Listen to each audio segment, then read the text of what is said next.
An assurance Barbados is moving ahead with efforts to preserve its historical assets after a fire at the National Archives. Landings of flying fish down significantly. Officials believe sargassum seaweed is to blame. Changes for this year's Republic Bank pandemonium. And in sports, the West Indies World Cup hopes dwindling as South Africa down England.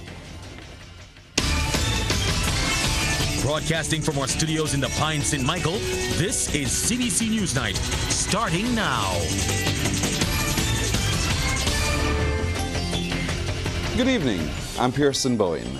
Government and other officials are moving at pace to ensure the cultural assets at the National Archives are protected at all cost. Word of this from Minister of State in the Prime Minister's office with responsibility for culture, Senator Dr. Chantal Munro-Knight, who was speaking during a press conference today. Rachel Agard attended and filed this report. Come November, the National Archives will have a new home at Newton Christchurch.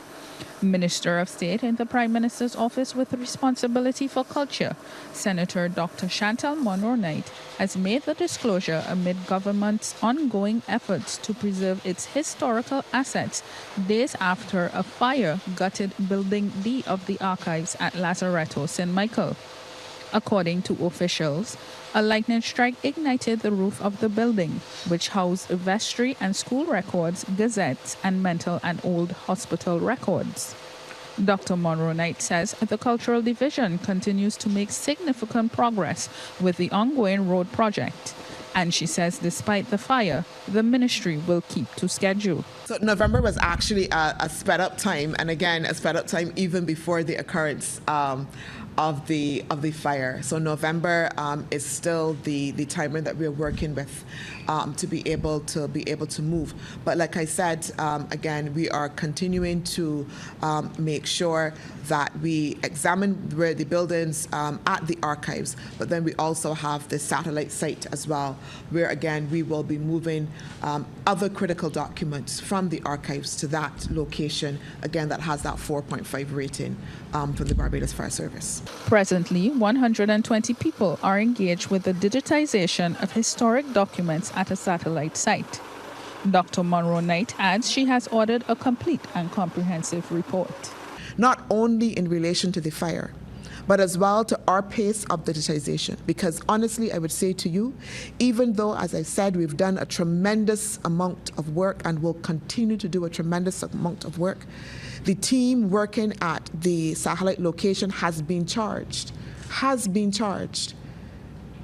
to make sure that they can upscale almost by 10 times the rate of digitization. The minister says while no decision has been made on the building at the Lazaretto, in the next couple of days a roof will be installed to safeguard the structure. Meanwhile, Chief Archivist Ingrid Thompson is dispelling rumors family records have been lost. She says over 70 volumes were moved to Block G to be digitized before the fire. However, they are still triaging to determine what records have been lost.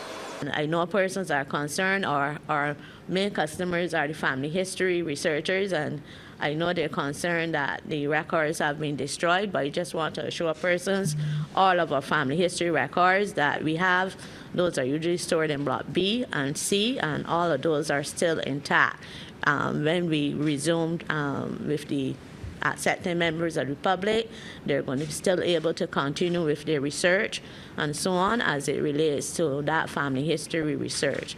And manager of the road project, Sharida Granum, says the digitization and conservation efforts will be intensified at the Newton location. However, the movement of the records does not mean that the operations of the archives will cease. In fact, what that will result in is that the archives would then be empowered to serve the various publics in a more digital capacity. And certainly at a more expanded scale in terms of being able to access, as Chief Archivist said, records that were never able to be accessed or interrogated before due to the condition of them. The Barbados Police Service and the Barbados Fire Service are conducting an investigation into the fire, and an independent investigator is scheduled to join the team. Rachel Agard, CBC News. The influx of sargassum seaweed is having a major impact on Barbados' flying fish industry. While stock assessments have not been conducted, Chief Fisheries Officer Dr. Shelley Ann Cox says landings of flying fish have decreased by 51% since the start of sargassum inflows in 2011. She says this is a significant development and links it to climate change. The information was shared during an open-ended informal consultative meeting on oceans and the law of the sea at the United Nations in New York. What we're finding is that the catchability of the flying fish has decreased because the way we traditionally go about attracting the flying fish to the gear, they're now spawning on the sargassum instead of spawning on the fish aggregating device that we have. And another interesting development is now we're seeing several juvenile dolphin fish becoming available to the gear. So in terms of what we're doing as a management measure, our new fisheries regulation would have a minimum size of 7 pounds to address the juvenile dolphin fish that we've been seeing. Other reports we have, of course, lots of damage to fishing gear, especially the longliners. Dr. Cox also queried how other countries confronted the matter and perceptions related to flying fish and eating of fish, particularly among young people.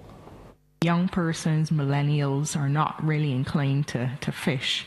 I know you spoke towards sardines, and in your presentation I saw, I don't know if it was nuggets or it looked like quiche, but how do you go about engaging them and the ways that the fish is prepared in order to get the young people to be more inclined to eat fish? And then some perceptions. I was interested if in any of your focus groups or engagements there were perceptions coming out in terms of eating more fish. For us, a lot of the seafood is associated with make your back stronger and those kind of things. This year's Republic Bank pandemonium is promising to be bigger and better. This will be possible thanks to $176,000 in sponsorship from Republic Bank Barbados. Republic Bank's Pan Yard Lime, which is the kickoff to the Ultimate Pan Weekend, will be held on Friday, the 12th of July at the University of the West Indies at CAFO. And on the 14th of July, the anticipated Republic Bank Pandemonium will be held.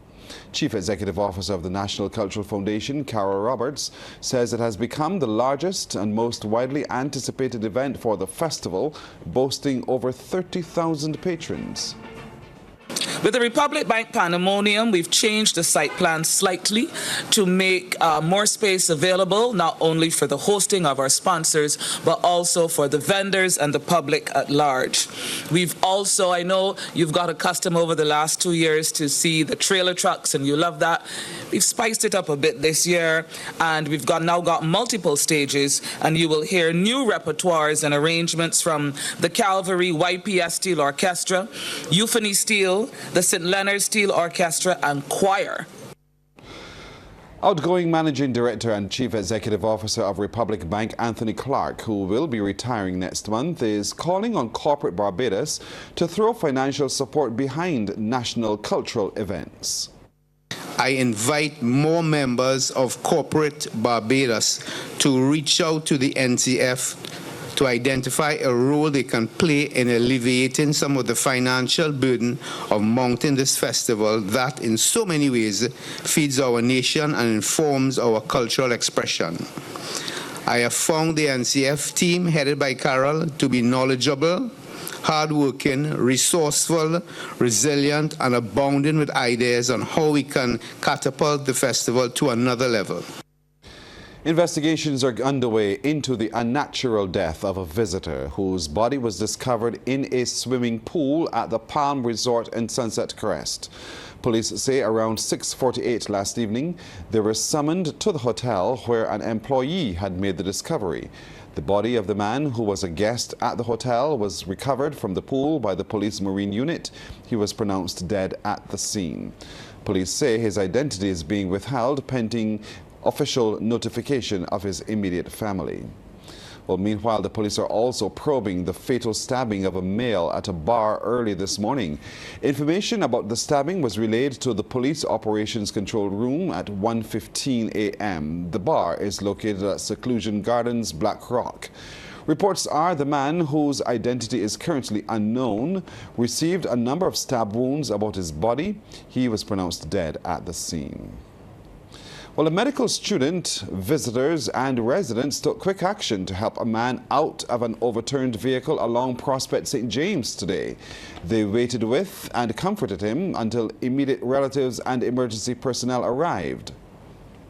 While the Samaritans lifted the man out of the vehicle, which reportedly hit a gas line, final-year medical student interning at the Queen Elizabeth Hospital, Darian Man Singh, put his training into practice. I was on my way home just now, a couple of minutes ago, and upon coming down the West Coast Road, I saw a car overturn, and following that, I saw an occupant on the sidewalk who seemed to be injured. I stopped and rendered aid just until the emergency services came, just to keep him stable. One resident who asked not to be named said he was at home when he saw the accident and immediately rushed to the vehicle to help get the injured man to a safe space. The resident told us he interned with the Barbados Coast Guard and is now showing an interest in becoming a police officer, and he's just pleased to help another human being. I see the gas line was broken, the car turned over, and I know that I need to get the person away from danger first. A couple other guys was trying to help him take it out, but they're struggling a little bit. So I take my time and I take the person out. We put it down at the corner of the sidewalk first, and then I told them to carry the person and carry them further away from danger, and that was it. Police, fire officers and personnel from the National Petroleum Company responded to the scene. Sharika Griffith, CBC News. Thank you, Sharika. Coming up, more concern about the number of young males lost to crime. There are concerns Barbados is losing too many young males to the criminal justice system because they have no positive father figures in their lives. Probation officer Owen Birch says many of these young men appear to be looking in the wrong places for male role models. He was speaking during the Eagle Hall Primary School's Male Week 2024 panel discussion themed Bridging the Gap from Boys to Men. Find out when we go into the prisons, into the government industrial schools and so on, a lot of the young men there have come from dysfunctional families or families that are without fathers. Fathers are not present or haven't been present in the lives of these young men. And what you find coming out of that is that, generally speaking, the fathers that they then see as father figures are people on the block. Birch added that in an effort to address the issue, government, through various agencies and programs, has been trying to engage fathers at various levels to get them to understand their parental responsibilities. But I think there's a lot more that can be done. I think this starts not only from government, it starts from the home. And when I say the home, I mean from the time the children even enter primary school.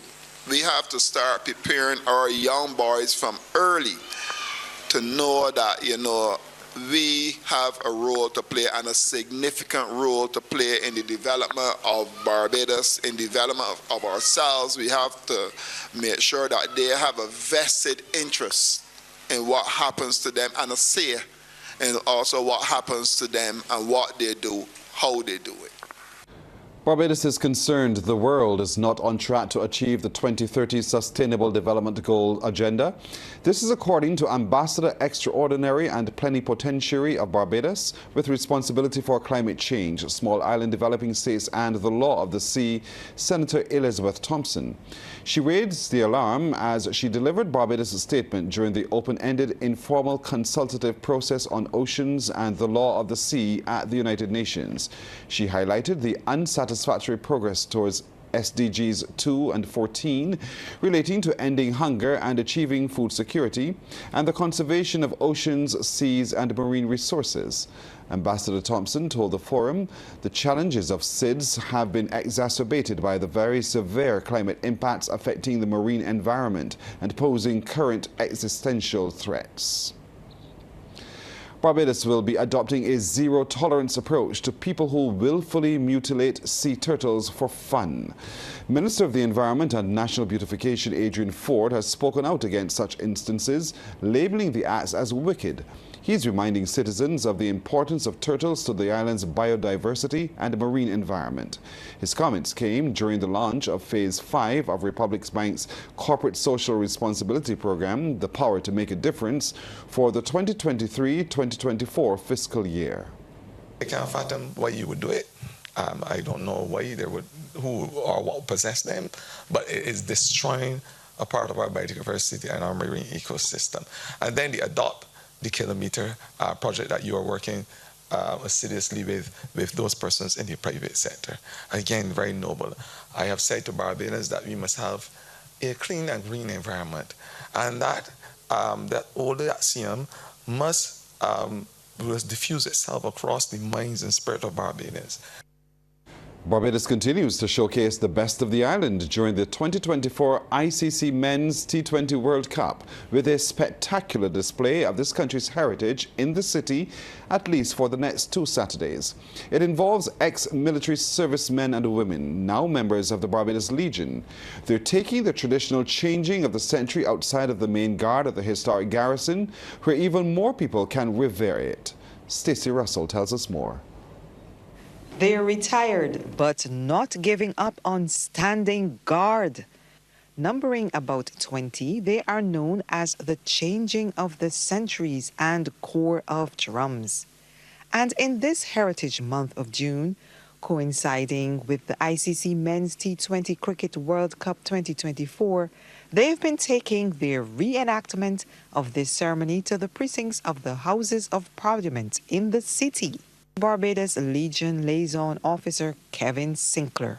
As a young kid, I never perceived that I would ever get a chance to wear this uniform. More than a decade ago, the Garrison Consortium founded the Sentries and Corps of Drums when they started wearing the unique uniform, now only also worn by the Barbados Defence Force Band and the Jamaica Defence Force Band. Mr. Sinclair and retired Barbados Defence Force Colonel Atheline Branch, now chairman of the Council of the Barbados Legion, talk about the history of the Zouave uniform. You know, it was worn by a tribe that lived in the mountains of Algeria and Morocco. And what they say is that Queen Victoria saw this uniform because some of these tribesmen joined the French Algerian army, and she saw them around 1855. And she liked it so much that she decided that it had to become part of the British Army, and eventually ended up being worn by the West India Regiment.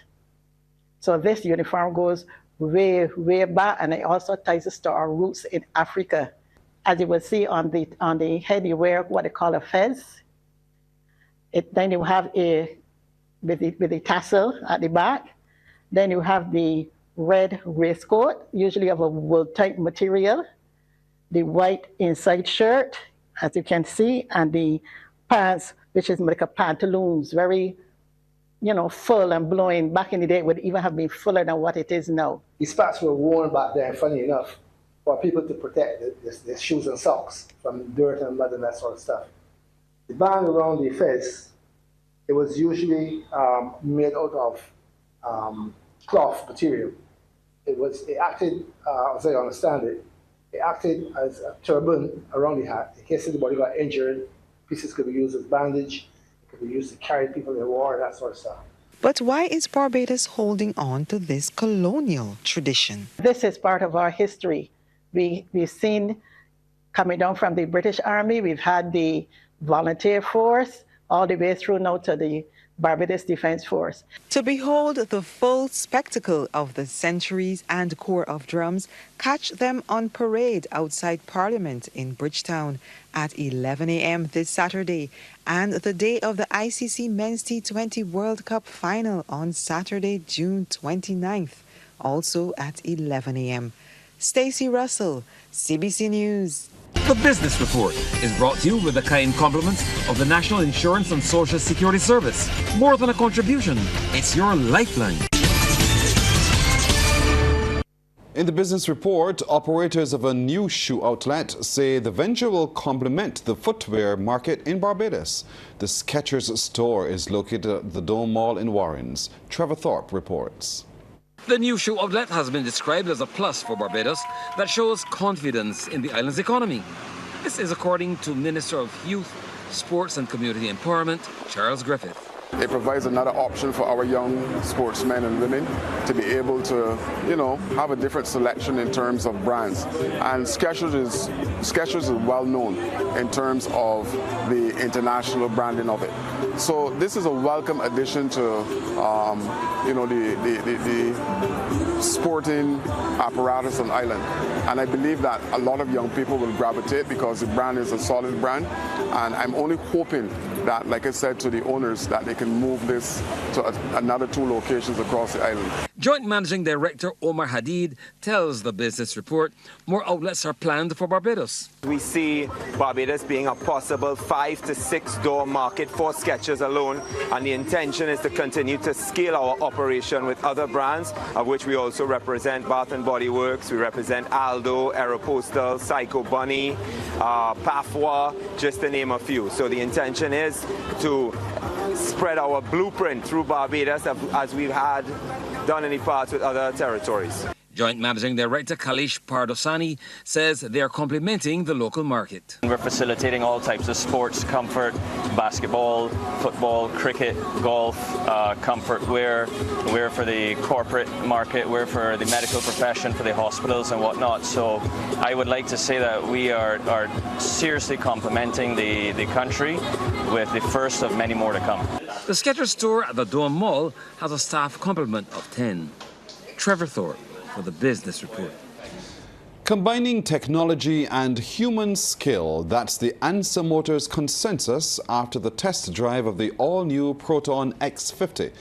The new generation of vehicles is centered on safety and reliability, according to sales manager Alistair Straker. He tells the Business Report about the experience.